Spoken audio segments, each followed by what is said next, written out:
Professor ইউনূসের চলে যাওয়ার দিন গণনা শুরু হয়ে গেছে। এটা খুবই জরুরি আলাপ। হয় প্রফেসর ইউনূসের ক্ষমতা দীর্ঘায়িত হবে, ফেব্রুয়ারিতে নির্বাচন হবে না, এটা আমি নিশ্চিত বলতে পারি। হয় ক্ষমতা প্রলংড হবে, নতুন সমীকরণ হবে ইউনূসের, নইলে ইউনূসকে যে কোনো সময় চলে যেতে হতে পারে। এটা ডিসেম্বর পর্যন্ত ইউনূস থাকতে পারবে না। এটা এই যে জুলাই শুরু হয়েছে না, আপনার অগাস্টের 5 তারিখের মধ্যেই হিসাব নিকাশ দেখতে পাবেন যে ইউনূস কতদিন থাকতে পারবে। তো মনে হচ্ছে যে ইউনূসের দিন গণনা শুরু হয়ে গেছে চলে যাওয়ার। তো এবার রাজনীতির সেন্ট্রাল পয়েন্টে থেকে খেলবে, মূল ভূমিকা পালন করবে জামাত, চরমোনাই, এনসিপি, এই 3 দল। দর্শক, প্রফেসর ইউনূসের আকাশচুম্বী জনপ্রিয়তা এবং গ্রহণযোগ্যতা হঠাৎ ধসে পড়েছে। এমনকি প্রফেসর ইউনূসের পার্টি বলা হতো, যেটাকে কিংস পার্টি বলা হতো, এনসিপি, সে এনসিপির সাথেও ইউনূসের সম্পর্ক আগের মতো নেই। এনসিপি এখন ইউনূসের পাশে নেই। ইউনূসের জীবনের এই দুর্বিষহ নেমে এসেছে বেসিক্যালি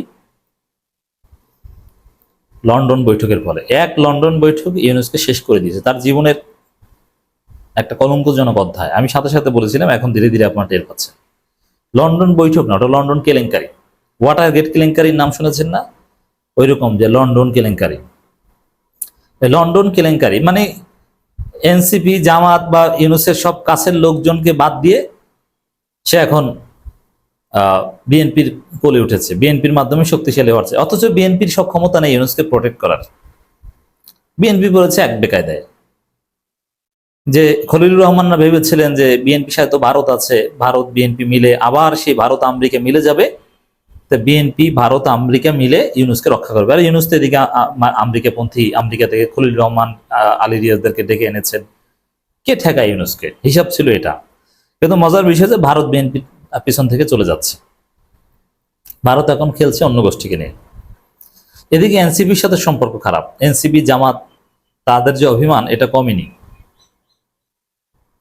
খুব মাইন্ড করেছে যে এনসিপি, জামাত আমাদেরকে বাদ দিয়ে, চরমোনাইকে বাদ দিয়ে আপনি তারেক রহমানের সাথে মিটিং করে নির্বাচনের তারিখ পিছিয়ে আনেন, জাতির উদ্দেশ্যের ভাষণ থেকে ফিরে আসেন। ফাজলামি নাকি? এক পলকেই হিসাব নিকাশ বদলে গেল। তো এই জায়গাটায় ইউনূসের পক্ষে এখন আর এনসিপি, জামাত, চরমোনাই টেকসই ভাবে নেই। এখন যদি ইউনূস চলে যেতে চান, মাঝখানে যে চলে যেতে চেয়েছিল এনসিপি, জামাত ঠেকিয়ে রেখেছে। এবার প্রফেসর ইউনূসকে ঠেকাতে জামাত, এনসিপি যাবেন না, নিশ্চিত থাকেন। এখন এনসিপি, চরমোনাই, জামাত এরা বিকল্প চিন্তা করছে। যেহেতু ইউনূস সাহেবের পক্ষে এখন কার্যকর কোনো শক্তি নেই, শুধু বিএনপি আছে, আর বিএনপি নিজেরাই নিজেদের রক্ষা করতে পারবে না, ইউনূসকে কি বাঁচাবে? এই জন্য ইউনূসের দিন গণনা। বিশেষ করে দেখবেন যে এই যে জুলাই সনদ যদি দিতে না পারে, তাহলে ছাত্র জনতাই জুলাই সনদ আবার পাঠ করবে। এনসিপির ছেলেরা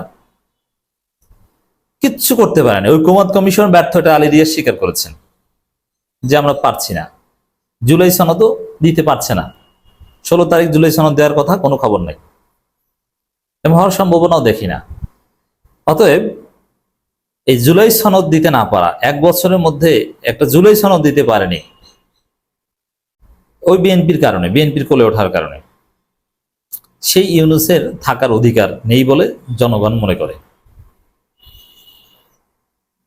আর প্রফেসর ইউনূস অনেক ক্যালকুলেশন ভুল করেছে। ওই মূল ভুল ওইটাই, নানান দিক তার বিপক্ষে ছিল, কিন্তু জনগণের শক্তিটা ছিল সবচেয়ে বড় সমর্থন। এখন সে জনগণই আগের মতো নেই। নাহিদ ইসলাম বলেছেন 2 বার সময় দিয়েও কথা রাখেনি সরকার। নাহিদ ইসলাম, তো 2 বার সময় দিয়েও কথা রাখেনি ইউনূস সরকার। এখন কথা রাখার, আবার কথা সময় দেন, কথা রাখবো, এই সুযোগও নাই। ডেডলাইন এই জুলাই। এই জুলাইয়ের পরে, এই জুলাইতে বোঝা যাবে যে ইউনূস কি করছে বা কি করতে পারে, জুলাই সনদটা পারছে কিনা। এরপরে ইউনূসের কাউন্টডাউন শুরু হয়ে যাবে। আর ফেব্রুয়ারিতে নির্বাচন, অমুক, এগুলো ফাও কথা, এগুলো অসম্ভব। আপনি সংবিধান সংস্কার, স্থানীয় সরকার নির্বাচন, নানান হিসাব নিকাশ আছে, এগুলো না করে আপনি কিছুই করতে পারবেন না। তবে হ্যাঁ, অপশন আছে। প্রফেসর ইউনূসের প্রতি জনগণের যে অগাধ সম্মান, ভালোবাসা, দেখেন ইউনূসকে অনেক জায়গায় গালি দেওয়ার সুযোগ ছিল বা সমালোচনা করার সুযোগ, কিন্তু জনগণ করেনি, আলেম ওলামারা করেনি। আমি একটা উদাহরণ আবারও দিই। নারী কমিশন নিয়ে যে ঘটনা ঘটেছে, নারী কমিশন যে সুপারিশমালা দিয়েছে, এটা যদি হাসিনা সরকারের কোনো কমিশন দিত, মানুষ হাসিনাকে গালাগালি করে একদম গোষ্ঠী উদ্ধার করত। আলেম ওলামারা, হুজুররা, ইসলামপন্থীরা। কিন্তু এই নারী কমিশনের এই নাজায়েজ হারাম ধর্মবিদ্বেষী রিপোর্টের পর ইউনূসকে কেউ গালি দেয়নি। গালি যা দেয়ার দিয়েছে ওই নারী কমিশন। ইউনূসকে এভাবে ইমিউনিটিস দিয়েছে জনগণ, কিন্তু এখন আর দিবে না। কেন দিবে না? আপনি এখন বিএনপির কোলে উঠছেন, আপনি লন্ডন যান তারেক রহমানের সাথে বৈঠক করতে, অন্য কারো কাছে জিজ্ঞেস করেন না, তো আপনাকে ব্ল্যাঙ্ক চেক কেন দিব? বিএনপি আপনাকে বাঁচাক? তো এটা আর বিএনপি তো নিজেদের তারেক রহমান দেশে আসতে পারছেন না, তাহলে বিএনপির দৌড় কতদূর বুঝেন? তারেক রহমান কোনো ভরসা পাচ্ছেন না, কার উপর ভরসা করে দেশে আসবেন? বিএনপির উপর না, হচ্ছে না। তাহলে কিভাবে কি? যে দলের চেয়ারপারসন নিজে দেশে আসতে পারেন না, সে কিভাবে চিফ অ্যাডভাইজারকে প্রোটেক্ট করবে? এই ক্যাপাসিটি তার আছে? এই ক্যাপাসিটি ছিল এনসিপি এবং জামাতের, ইউনূসের পার্টি বা ইউনূসের লোক ছিল, ইসলামপন্থী। কিন্তু সেই সুযোগ হারিয়েছেন প্রফেসর ইউনূস। জুলাই ঘোষণাপত্র, জুলাই সনদ নিয়ে নতুন বার্তা দিয়েছেন এনসিপির আহ্বায়ক নাহিদ ইসলাম। নাহিদ জানান, 2বার সময় দিয়েও জুলাই ঘোষণাপত্র নিয়ে প্রতিশ্রুতি রক্ষা করেনি সরকার, কিন্তু সরকার কোনো উদ্যোগ না নিলে আমরা বসে থাকবো না। তিনি ফেসবুক পোস্টে কথা বলেন।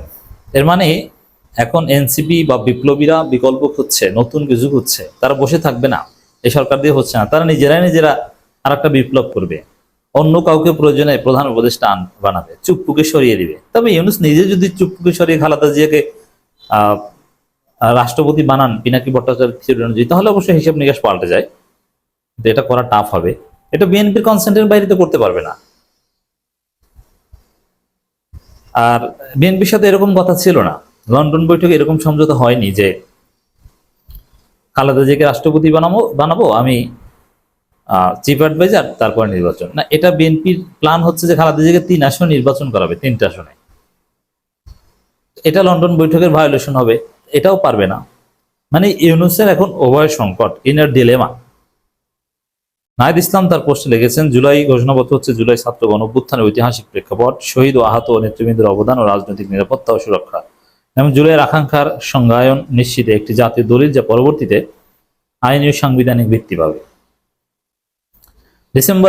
ডিসেম্বর ছাত্র নেতৃত্ব জুলাইয়ের ঘোষণাপত্র দিতে চেয়েছিল, কিন্তু সরকার সকল রাজনৈতিক দলের সাথে আলোচনা করে সরকারিভাবে ঘোষণাপত্র দিতে চেয়েছিল। ছাত্র নেতৃত্ব সেই তাদের উদ্যোগ থেকে সরে এসেছিল।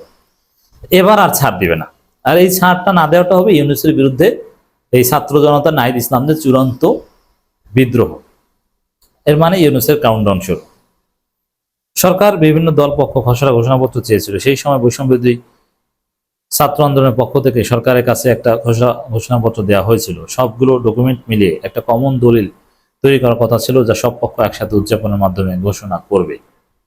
কিন্তু সরকার 2বার সময় দিয়ে প্রতিশ্রুতি রক্ষা করেনি। কেন করেনি, কোথায় বাধা পেল তা স্পষ্ট করেনি। বিএনপি বাধা দিয়েছে, আর এখন তো বিএনপি কোলে উঠে বসেছে। তো বোঝা গেল যে এই সরকার পারবে না, ছাত্র জনতাকে ঘটনা ঘটাতে হবে।